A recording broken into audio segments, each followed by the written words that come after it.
de mí se não fosse pelo amor de Deus? Onde estaria você se não fosse pelo amor de Deus? Mas te digo uma coisa: você ainda não chegou onde Deus quer te levar. Amados amigos e irmãos, esse é o Pastor Bulon, sempre com ótimas mensagens que aquecem os nossos corações mostrando o amor de Deus. E sem dúvida essa não seria diferente. O crédito da mensagem se dá ao Pastor Bulon, que nos auxilia com belas mensagens. O link completo da mensagem estará na descrição. Fiquemos atentos a essa mensagem que é muito relevante e você vai querer ouvir até o fim o Pastor Bulon. Que Deus te abençoe. Já convido a vocês a se inscreverem em nosso canal Pregadores Adventistas e a compartilhar essa bela mensagem, e deixar também o seu like. Vamos agora ouvir a mensagem.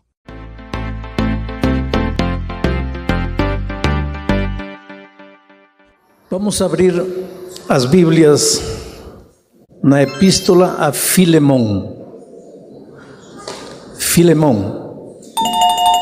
Filemón é uma epístola que somente tem 25 versos. Se você já achou Tito, já está chegando em Filemón. Se você achou Hebreus, já passou de Filemón. Filemón é só uma página. É difícil de ser achado. Só 25 versos, um único capítulo. Vamos ao texto bíblico. Filemón, verso 1, 2 e 3. Diz assim: Paulo, prisioneiro de Cristo Jesus, e o irmão Timóteo, ao amado Filemón, nosso companheiro de trabalho, e a nossa irmã Áfia, e a Arquipo, nosso companheiro de lutas, e a igreja que está em tua casa, graça a vós e paz da parte de Deus, nosso Pai, e do Senhor Jesus Cristo. Filemón. Vocês podem pensar, mas pastor, que vai pregar desses 3 versos? A mensagem é rica, mas vou fazer uma introdução para vocês entenderem quem era Filemón e por que Paulo escreveu para Filemón.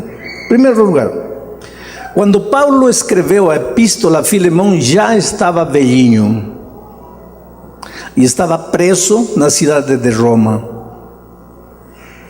Paulo escreveu muitas cartas. Paulo escreveu a muitas igrejas, a igreja dos romanos, a igreja dos Gálatas, a igreja dos Colossenses, a igreja dos Filipenses, a igreja dos Efésios. Mas Paulo também escreveu cartas a pessoas, escreveu a Tito, escreveu a Timóteo, escreveu a Filemón. Paulo sabia que as palavras o vento leva, mas que o que está escrito podem passar séculos e séculos e séculos, continua escrito. Foi uma dessas coisas que me ensinou a mim a escrever. Eu não sou escritor, eu sou um homem que escreve, porque para mim escritor é aquele que senta e brota assim, e vai indo, e brota. Esse é escritor. Eu não sou esse. Eu às vezes passo noites inteiras tentando escrever e quando chega a madrugada não escrevi nada.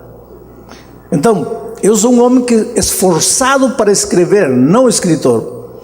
Agora, por que me esforço para escrever? Porque eu sei o que Paulo ensina. O que eu prego, o vento pode levar. Mas o que está escrito, você lê uma vez, lê outra vez, lê outra vez e fica para sempre, até quando Cristo voltar. Por isso é que Paulo é um dos maiores escritores da Bíblia, e por isso é que Paulo desenvolveu o trabalho de escrever. Se dava tempo para escrever. Agora, Filemón foi um rapaz rico, porque naquela época só ricos tinham escravos, e Filemón parece que tinha mais de um escravo. Filemón morava na cidade de Colossos. Filemón um dia estava viajando para Efeso e lá Paulo estava dirigindo uma campanha evangelística e Filemão se converteu. E quando voltou para sua cidade, Colossos, estabeleceu a igreja lá. Tudo indica que Paulo nunca visitou pessoalmente a igreja dos Colossenses, onde morava Filemão. Filemão era um homem rico, tinha escravos. E um dia, um escravo de Filemão, chamado Onésimo, parece que estava cansado da vida de escravo, porque, querido, quero que você compreenda um pouco. Hoje talvez resulte difícil de entender por que Onésimo fez o que fez. Mas Onésimo era um escravo. Naqueles tempos, o escravo não tinha vontade própria. Ele fazia o que o dono dizia. Ele comia o que o dono dava. Ele dormia na hora que o dono permitia. Os filhos do escravo não pertenciam a ele, pertenciam ao dono. Quer dizer, ser escravo era ser nada. E no Império Romano existiam pelo menos 6 milhões de escravos, para uma população de 120 milhões de pessoas que deveria haver em todo o Império. 6 milhões de escravos era muita coisa. Mas os escravos eram seres humanos, como você, como eu, mas não tinham vontade. Eram animais, eram instrumentos, eram ferramentas, viviam só para trabalhar para o dono. Então Onésimo um dia cansou dessa vida, disse: eu quero ser livre. E o que fez? Roubou algumas coisas, sei lá, joias, dinheiro do dono, Filemão, e fugiu. Agora, qual seria o melhor lugar para se esconder? O melhor lugar para se esconder não é uma cidade lá no sertão, lá no mato, lá na montanha, não. O melhor lugar para se esconder é um lugar onde tem muita gente. Porque onde tem muita gente, ninguém sabe quem é o outro. Há prédios onde o vizinho não conhece o vizinho e moram no mesmo prédio. Numa cidade como São Paulo, quem conhece você? Numa cidade como o Rio, como Nova York, como Paris, quem conhece você? Mas numa cidade como, vamos, a cidade aqui mais perto, todo mundo conhece, porque todos são vizinhos. Numa cidade pequena, todo mundo se conhece. Então o que pensou? Filemão pensou: se eu fugir para Roma, uma cidade grande, a capital do império, e me esconder aí, Filemão nunca vai me encontrar. E foi lá. Mas parece, tudo indica, que Onésimo não mudou de vida. Como o roubo na casa de Filemão deu certo, quando Onésimo chegou em Roma, continuou roubando e foi parar na prisão. Agora, quem estava na prisão? Paulo. Paulo não estava preso porque tinha roubado. Paulo estava preso por causa do Evangelho. E Filemão chegou lá. Agora vejam os dois aspectos da história. Filemão queria ser livre Onésimo queria ser livre, escolheu seu próprio caminho de liberdade. Pensou que o caminho para a liberdade era o roubo, a fugida, esconder-se, ir longe, seu próprio caminho humano de liberdade, e foi embora. Terminou na prisão, na escravidão, porque ser preso é pior do que ser escravo. Aí encontrou um homem escravo, aparentemente, um homem preso chamado Paulo. E Paulo, apesar de estar preso, estava verdadeiramente livre. Porque sabe, querido, as prisões, as paredes, as celas podem aprisionar teu corpo, mas não podem aprisionar teu espírito. Os seres humanos podem algemar teu corpo, mas não podem algemar teu espírito. Que pena que os seres humanos só queremos ser livres das circunstâncias, Mas Jesus veio a este mundo para dar-nos a liberdade que realmente vale a pena ser vivida. E aí, pois, Paulo evangelizou a Filemão. E agora, a Onésimo.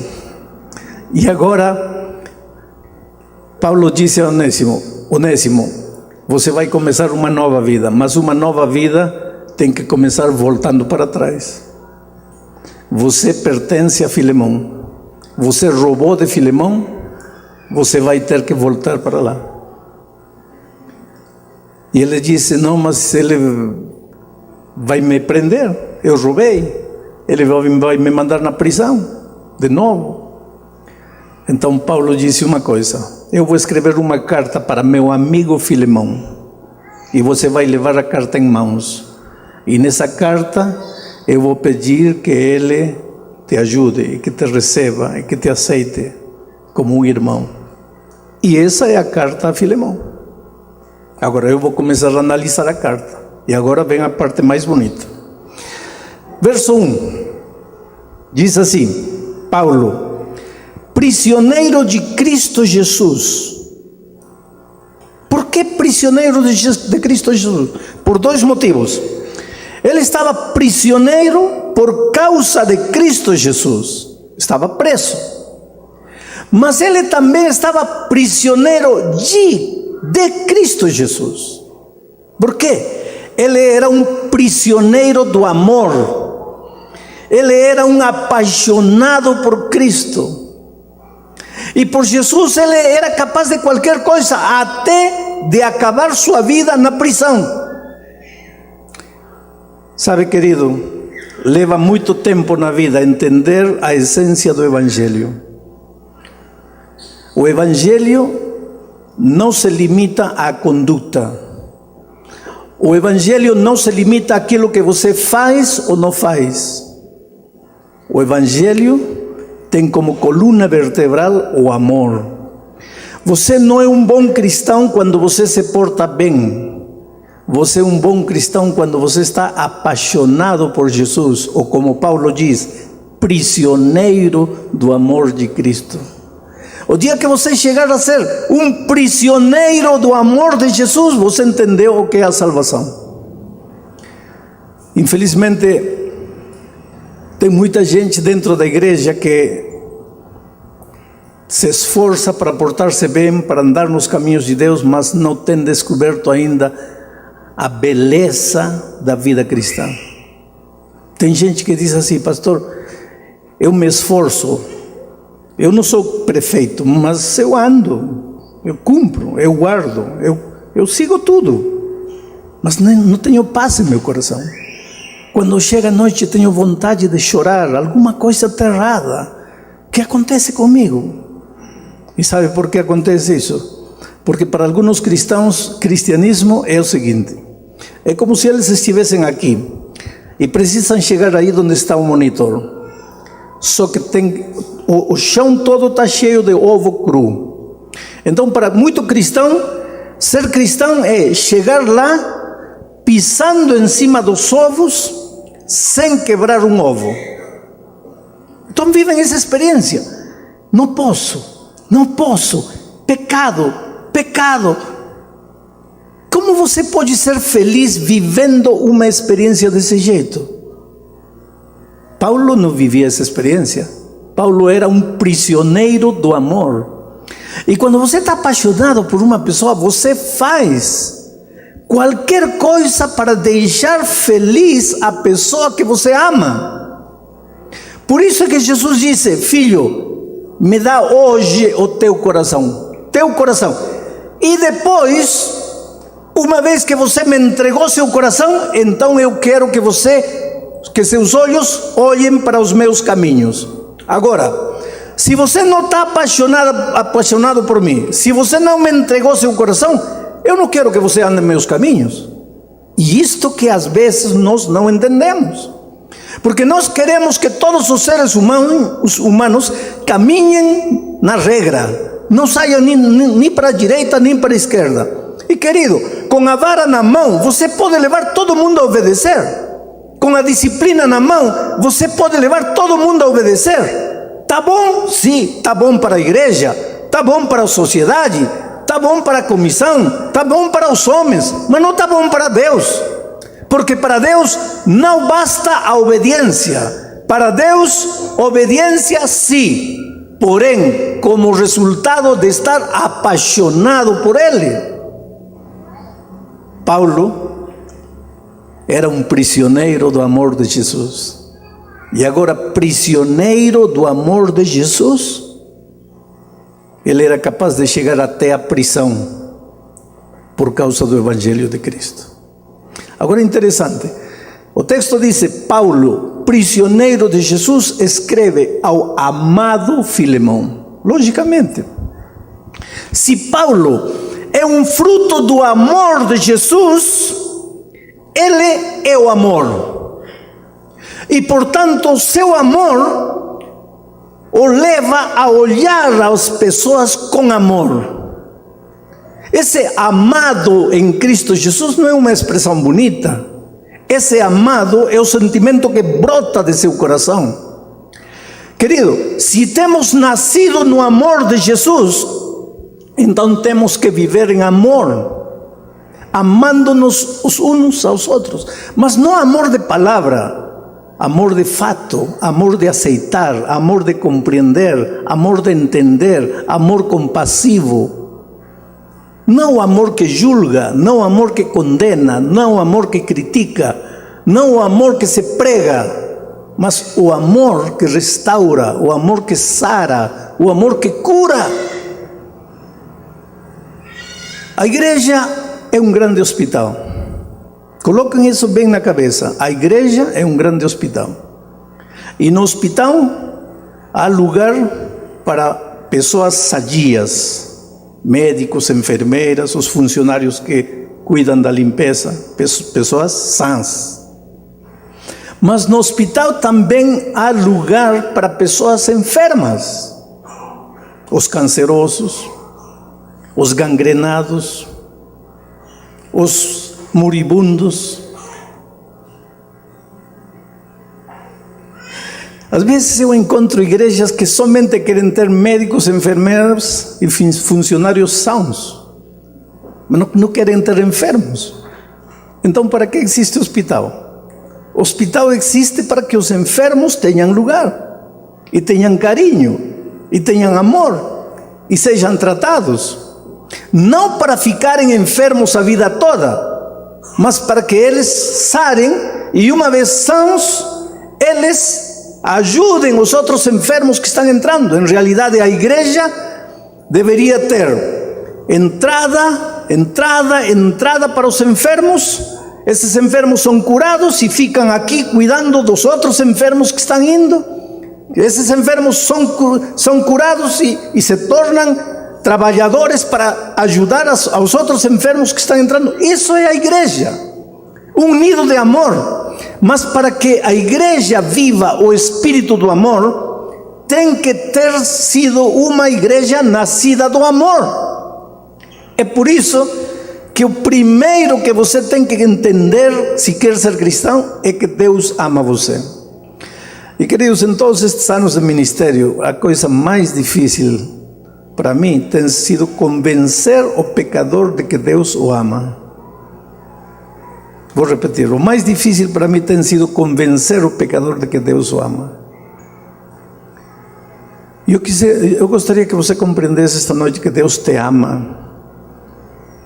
Não pelo que você faz, nem pelo que você não faz. Deus simplesmente te ama, do jeito que você é, com esse temperamento que você tem, com essa personalidade que você tem, com suas qualidades, com seus defeitos, suas virtudes. Você é o mais precioso que Deus tem. Grava bem isto na tua mente, veja. Não há nada que você possa fazer para Deus amar você. Porque Deus ama você sem você fazer nada. Agora, também não há nada que você possa fazer para que Deus deixe de amar você. Porque faça você o que você fizer, Deus continuará amando você.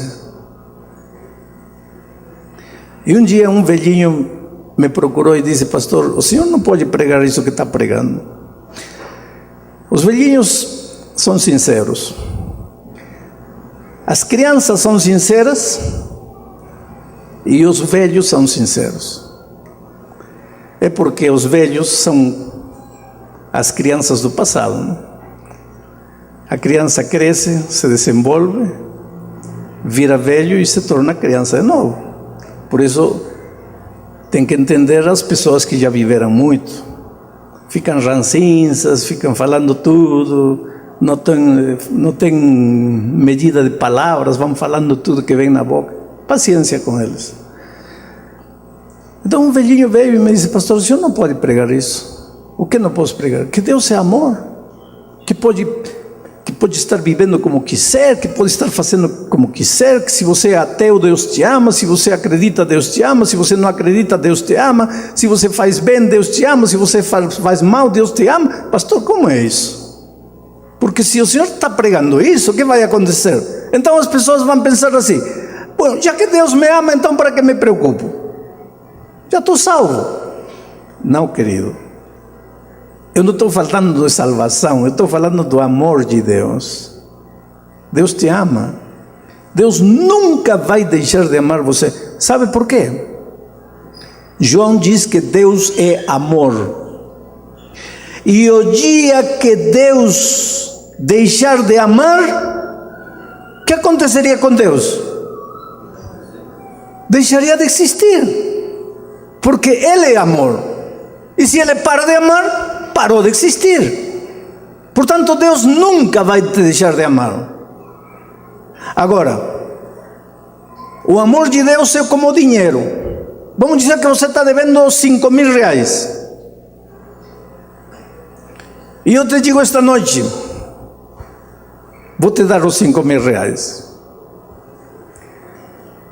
Tua dívida está paga ou não? Está paga ou não? Não está. Por que não? Porque sentado aí onde você estiver, nada vai acontecer. Você tem que se levantar e vir aqui e receber os 5.000 reais. Aí teu problema está resolvido. Se um dia você e eu nos perdermos, não vai ser porque Deus se cansou de nos amar, porque Deus vai te amar até o fim. Se um dia nos perdermos, será porque não nos levantamos e fomos para aceitar o amor que Deus estava nos dando. E para aceitar esse amor, temos que acreditar no amor divino. Vou lhes fazer uma ilustração. Quando Cristo voltar a esta terra, Ele vem para destruir o pecado. Do pecado não vai ficar nem raiz nem rama. Ele vai cortar o pecado pela raiz. A ira divina, a Bíblia menciona, vai cair sobre o pecado, não sobre os seres humanos. Coloquem bem isso na mente. A ira divina não cai sobre o ser humano, cai sobre o pecado. O ser humano é o mais precioso que existe para Deus. O pecado, Deus detesta, não aceita o pecado. E quando o fogo final cair, vai cair para consumir o pecado. E os únicos seres humanos que serão destruídos são aqueles que se agarraram do pecado com unhas e dentes e não quiseram sair. Quando a destruição cair, não cai sobre eles, cai sobre o pecado. E por que eles morrem? Porque não quiseram sair. Por isso a Bíblia diz: hoje é o dia de boa nova, hoje é o dia de salvação. Por isso a Bíblia diz: se ouvirdes hoje a sua voz, não endureçais vosso coração. Este é o momento. Deus te ama do jeito que você estiver. Viva você como você viver. Mas você precisa aceitar o amor de Deus. E você precisa reunir-se no ninho do amor de Deus E a igreja precisa se transformar nesse ninho maravilhoso do amor de Deus. Terceiro pensamento de hoje. Versículo 2: e a nossa irmã Áfia e Arquipo, nosso companheiro de lutas, e a igreja que está na tua casa. A igreja que está na tua casa. Agora, esta igreja é uma igreja grande, não fiquem tristes pelo que vou dizer. Mas escutem uma coisa. Quando Cristo veio, iniciou a igreja cristã, você na Bíblia não encontra registro de construção de templos. O primeiro século não se construiu um templo. O segundo século não se construiu um templo. O terceiro século não se construiu um templo. E onde se reunia a igreja? Em dois lugares. Nas sinagogas que ficavam vazias.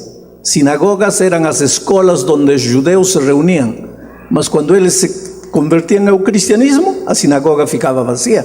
A sinagoga era um quarto onde havia um banco assim, um banco assim, um banco por aqui e outro banco por aqui, e todos se sentavam olhando-se uns aos outros e discutiam os temas bíblicos. A igreja primitiva, durante o primeiro, segundo e terceiro século, se reunia nas sinagogas. Ou então se reunia nas casas. Por isso Paulo escreve a Filemão, evidentemente na casa de Filemão, em Colossos, havia uma igreja que se reunia aí, na casa. E esse era o segredo do crescimento da igreja cristã nos primeiros séculos. Agora, adivinhem quem foi o homem que teve a brilhante ideia de construir, brilhante entre aspas, de construir um templo. Foi um amigo nosso que teve duas ideias. A primeira foi mudar a adoração do sábado para o domingo, porque ele tinha se convertido cristão. Já sabem como se chama? Constantino. E a segunda ideia foi: ora, se o cristianismo é a igreja do imperador, por que tem que estar reunindo-se na casa? Eu vou construir um templaço, um templão enorme, digno, é a igreja do imperador. E construiu uma catedral fabulosa. Então as igrejas saíram das casas e foram para o templão. E aí a espiritualidade e o espírito missionário da igreja. Por quê? Porque no grupo pequeno, na casa, as pessoas pues, se conheciam. Olá Chiquinho, olá Maria, olá Pedro, olá Júlio, olá Joana. Agora, numa igreja de 3.000 membros, quem conhece quem? Numa igrejinha de 15, se um não vem, todos sabem que não veio. Numa igreja de 3.000, se um não vem, quem sabe se veio ou não veio? Numa igreja de 15, todo mundo participa. Por isso as sinagogas eram assim, porque todo mundo se olhava na cara e falavam. Numa igreja de 3.000, quantos participam? 50. E o resto? Fica de braços cruzados. Nunca foi o plano de Deus que se construíssem templos enormes. Querem construir igrejas? Construem igrejas de 150, 200 membros no máximo. Uma aqui, outra na esquina, outra na outra esquina, outra na outra esquina. Façam o que está acontecendo em Capão Redondo, lá em São Paulo. Igreja a cada 200 metros, pequenas igrejinhas, 80 membros, sempre com 20 membros. Igrejonas. Não são não é o plano de Deus. Se tornam clubes religiosos. Bonito, muito bonito, programa bonito, mas não. A reunião do sábado é uma reunião para carregar baterias, para cumprir a missão, para sair e evangelizar o mundo. E outra coisa, numa igreja pequena, as pessoas novas que entram, elas são amadas, elas são vistas. Olha, você, Júlia, oh, que prazer ter você. Amizade, o carinho, o calor. E se somos uma igreja nascida do amor, temos que ser um ninho de amor. Isso só é possível em igrejas pequenas. Mas vamos na parte mais linda desta noite, versículo 3. Diz assim: graças a vós e paz de parte de Deus, nosso Pai, e do Senhor Jesus Cristo. Querido, quando você vai a Jesus, acreditando no amor de Deus, você vai a Jesus, Ele te dá um presente. O primeiro presente que Ele te dá quando você vai a Jesus é paz. E por quê? Porque Ele sabe que a paz resolve todos os teus problemas financeiros, teus problemas de saúde, teus problemas familiares, teus problemas de relacionamento. Quando você vai a Jesus, Ele te dá paz, porque com paz está resolvido tudo na tua vida. E vou te explicar. Um dia ligou para mim uma senhora e disse assim: pastor, estou devendo 40 mil reais e estou desesperada, eu não sei o que fazer, pastor, porque meu marido ganha 800 reais por mês e eu não trabalho porque tenho que cuidar dos filhos. Agora, como uma família que tem uma entrada de 800 reais por mês poderá pagar uma dívida de 40 mil reais? É impossível. E ela diz: o pior de tudo, pastor, é que meu marido não sabe que eu estou devendo. E por que você não fala para ele? Ele me mata, pastor. Coloca uma coisa na tua cabeça, querido: a verdade não é fácil de ser dita. Sabe por quê? Porque a verdade dói. Mas mesmo doendo, a verdade é como uma ferida limpa. Sangra, dói, mas sara. Já a mentira é como a ferida purulenta, vai comendo por dentro, comendo. Você pensa que esconde, mas quando estoura já não tem salvação. E ela disse: pastor, faça o quê? Eu liguei para o Senhor, quero que o Senhor ore por mim. Falei: tudo bem, filha, vou orar por você. Qual é o teu problema? Mas já falei, pastor, 40 mil reais. Falei: filha, esse não é teu problema? Não, sim, pastor, esse é meu problema. Para que eu ia ligar ao Senhor para mentir? Não, eu estou falando a verdade, estou devendo 40 mil reais. Falei: filha, que você está devendo 40 mil reais, eu acredito, isso não estou negando. O que eu estou dizendo é que esse não é teu problema. Ela começou a chorar e disse: pastor, por favor, acredita em mim, esse é meu problema. Falei: filha, você não está entendendo. Eu aceito que você está devendo 40 mil reais. Só que esses 40 mil reais são a consequência de teu problema. Teu problema é outro. Ah, pastor, não entendo. Falei: filha, alguma coisa fizeram com você quando você era criança? Ou quando você era adolescente? A vida fez alguma coisa contigo. Porque veja, há uma lei da vida que diz que se você tem 10, não pode gastar 11. Como pode gastar 11 se tem 10? Se tem 10, só pode gastar 10. Eu diria nem 10, só pode gastar 9. Mas como pode gastar 11? Sabe por que gasta 11 recebendo 10? Porque 1 você esconde, 2 você esconde, 3 você esconde. Só que neste país, em um ano, já são 10. E antes, quando tínhamos a famosa correção monetária, em um ano era 10 vezes mais. Falei: filha, eu posso pedir a Deus: Senhor, por favor, manda 40 mil reais para esta irmã. E aí, pela janela aparece um passarinho trazendo 40 mil reais. Teu problema estaria resolvido? Oh, pastor, estaria resolvido. Filha, você não está entendendo. Teu problema não é a falta de 40 mil reais. E querido, tem tanta gente que diz: meu problema é meu marido, meu problema é minha mulher, meu problema é meu filho, meu problema é a igreja, meu problema é meu chefe, meu patrão. Está provado que em 99% dos problemas que você enfrenta, o problema não está fora de você. A causa do problema não está fora de você. Só que quando você enfrenta o problema, você olha para fora, buscando onde está a causa do problema. Afora, não está fora de você, está dentro de você. E é por isso que quando Jesus chega à tua vida, o primeiro que te dá é paz. Corrige teu problema. Esta senhora me disse: pastor, o senhor tem razão. Eu nasci no interior lá de Pernambuco, numa família pobre.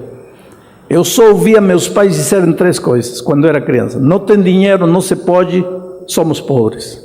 Pai, preciso de sapato, somos pobres, não tem dinheiro, não se pode. A sala ia de excursão: não, somos pobres, não tem dinheiro, não se pode. Pai, quero uma festinha de aniversário: não se pode, somos pobres, não tem dinheiro. Pastor, eu não via outra coisa da criança. Aí quando cresci, comecei a gastar, comprar.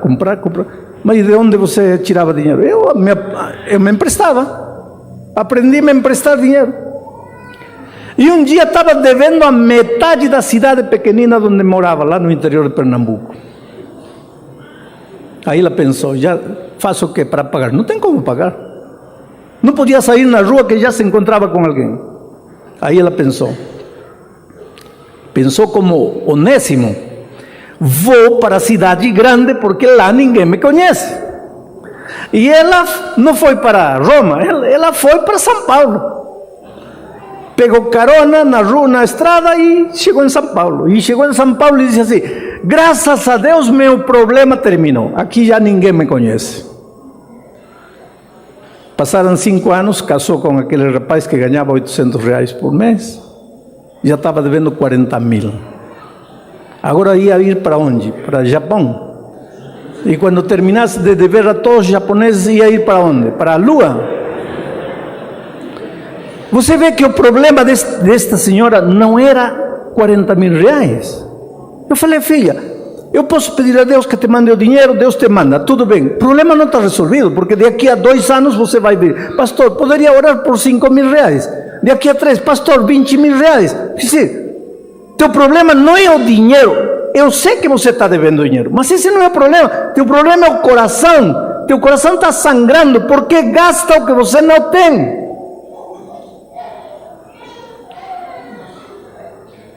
Pena que os seres humanos não compreendemos isso. Um dia eu encontrei uma senhora e disse: pastor, eu realmente não tenho problema, disse ela.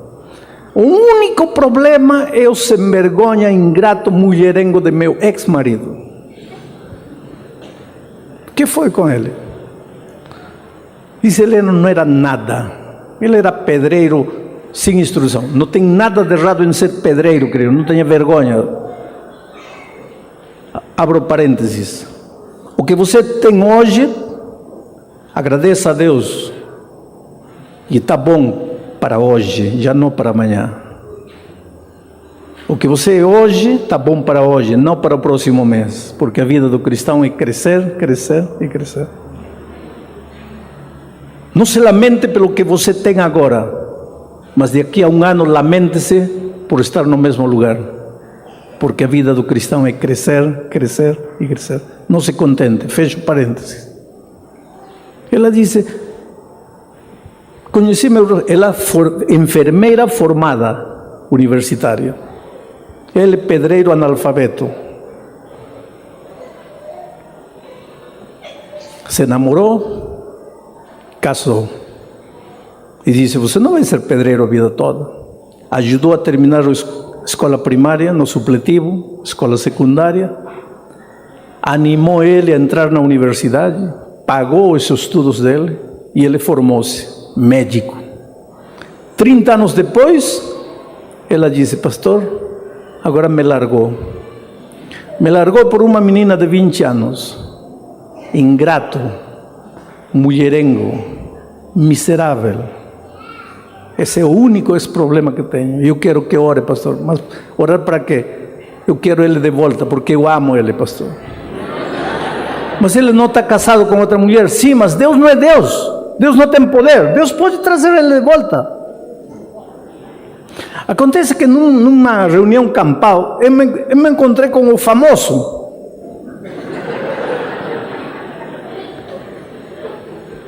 E ele disse: pastor, eu acredito em milagres.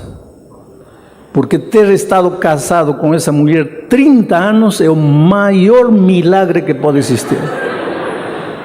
Mas por quê?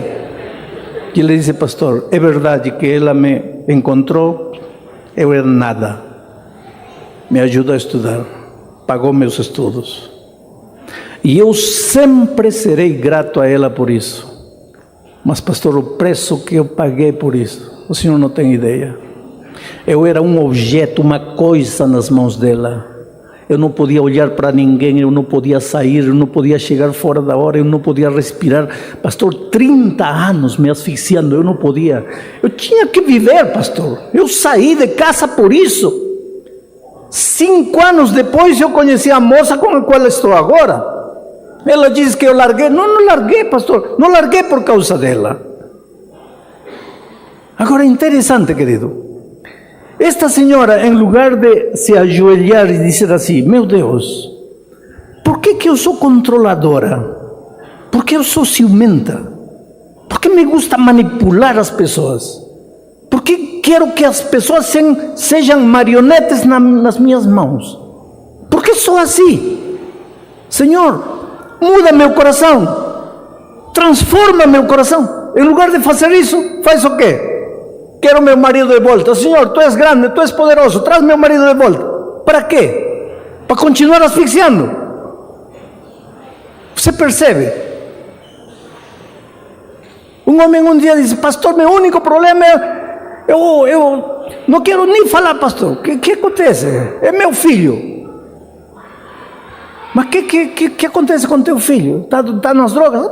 Tomara que fosse drogas. Que está preso? 1000 vezes seria melhor que estivesse preso. Mas o que está fazendo teu filho? É um homossexual. Pastor, eu sou homem, eu criei um filho homem, olha o que deu. E pelo que ele diz, ou pelo que ele disse, eu já percebi. O problema não é o filho, o problema é ele. Falei: quando foi a última vez que você abraçou e beijou seu filho? E ele deu um passo atrás. Vou falar uma expressão bem brasileira. Deu um passo atrás e disse: pastor, que é isso? Está me estranhando? Como vou beijar um marmanjão desses? Ah, como vai beijar? Como vai beijar teu filho? Por que não pode beijar seu filho? É ele que fez isso com essa criança. Mas agora ele, o único problema da minha vida é ele. Por que não olha para ele? Por que não clama a Deus? Senhor, por que eu sou um machista? Por que eu fiz isto com meu filho? Me ajuda. Não. Ele olha para fora. E assim somos, querido.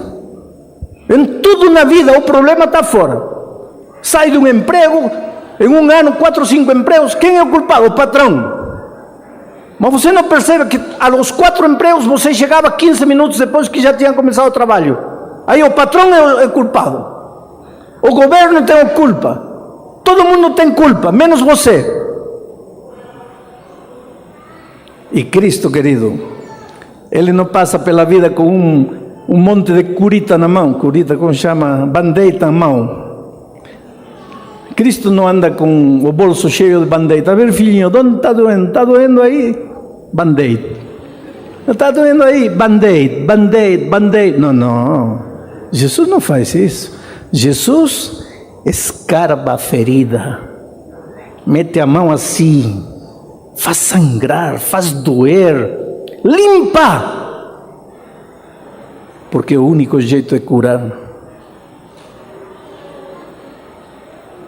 Quando Jesus entra no teu coração, oh querido, aí tudo muda. Ele te cura por dentro e você... Outro dia eu estava pregando em Nova York e conheci uma história linda e vou chegar ao fim da mensagem com isso. Uma menina mexicana que tinha atravessado o rio nadando para entrar nos Estados Unidos. Não tinha documentos. No país dela era formada em administração de empresas, mas o título dela lá na América não valia para nada. Administradora de empresas. Não falava inglês, não tinha documentos. Catava lixo, vivia pobre, não sabia o que fazer e um dia assistiu à pregação e entendeu: meu Deus, onde está o problema? O problema está comigo. O problema está no meu coração. Eu tenho medo. Eu saio a procurar emprego esperando o salário mínimo, pois isso que eu vou achar. Passou 2 horas ajoelhada clamando a Deus: Senhor, tira a timidez do meu coração. Dá-me valor, dá-me coragem, dá-me valentia. E quando se levantou de seus joelhos, era outra pessoa. Comprou o jornal, viu que estavam procurando uma moça. Requisitos: falar inglês fluentemente. Tinha que ser hispana. Título de administradora de empresas. Só que o título dela não valia. Documentos em ordem. Ela não tinha documentos, era ilegal lá nos Estados Unidos. Mas ela disse: eu vou me apresentar. E se apresentou. Primeira fase do exame escrito. A nota dela era longe melhor do que a segunda colocada. Portanto, foi a primeira em ser chamada para entrevista pessoal. Quando se apresentou, e os entrevistadores começaram a falar com ela, perceberam que ela não falava inglês. Então um deles disse: mas você não fala inglês? Outro tempo, ela baixaria os olhos. Desta vez ela ficou com os olhos firmes e disse: verdade, eu não falo inglês, mas eu vou falar. Se vocês acreditarem em mim e me derem oportunidade, eu vou falar. Um deles riu e disse: menina, nós não precisamos aqui de alguém que vai falar. Nós precisamos aqui de alguém que fale inglês. Pode se retirar. E ela saiu. Passou um mês. Eles chamaram as outras pessoas e de longe o exame da primeira era melhor. Porque não era exame de colocar X. Era desenvolver conceitos. Como você resolveria este problema? Como você resolveria este problema? E ela tinha um inglês bom na escrita. Ela não falava. E os homens pensaram: mas nós precisamos desta pessoa. Mas ela não fala inglês. E um outro disse: e por que não contratamos ela? E mandamos ela para uma escola de inglês. Mas olha a funcionária que nós vamos a ter. Um mês depois mandaram chamar ela de volta. Falaram: olha, você está contratada a partir de hoje, tem 1 ano para estudar inglês, a empresa vai te pagar o salário e vai pagar a escola de inglês para você. Então alguém disse: olha, agora passa pelo departamento pessoal e leva seus documentos. Não tenho documentos. Que? Não tenho documentos. Mas vocês precisam de mim. E eu vou fazer tudo para dar a vida por esta empresa. A minha gratidão vai ser para sempre. E vocês podem acertar a arrumar os documentos para mim. Tem mais. Eu sou filha de Deus. E um dia Deus disse a Abraão: sai da tua terra, da casa dos teus pais, para uma terra que eu vou te mostrar. E por onde fores serás uma bênção. E aquele que te abençoar, eu abençoarei. E eu também saí da minha terra e cheguei aqui. E eu sou filha de Deus. Eu vou ser uma bênção para vocês. E se vocês me abençoarem com os documentos, Deus vai abençoar vocês. Os homens ficaram perplexos. Hoje, ela é uma grande executiva na cadena de lojas dealers aí nos Estados Unidos. A moça que passou nadando pelo rio, sem documentos, sem falar inglês, mas que um dia descobriu que o primeiro que precisava em seu coração era paz. Como você pode viver em harmonia com seu vizinho se você não tem paz? Como você pode viver em harmonia com seu cônjuge se você não tem paz? Como você pode viver em harmonia com seu filho se você não tem paz? Meu querido, eu gostaria de te dizer uma coisa esta noite. E isto que vou falar não é frase bonita de pregador. Eu digo isto com todo o meu coração. Neste mundo não existe nada mais precioso do que você. Deus te ama como você não tem ideia. Te abençoe. Meus amigos, esse é o canal Pregadores Adventistas. Se você gostou, já curte, se inscreve, deixe o seu like e compartilhe para ajudar o canal.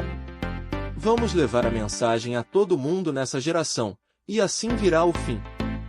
Não sejamos como os antediluvianos que não creram e se perderam. A mensagem de agora é: Jesus está voltando, preparem-se, é chegada a hora do seu juízo.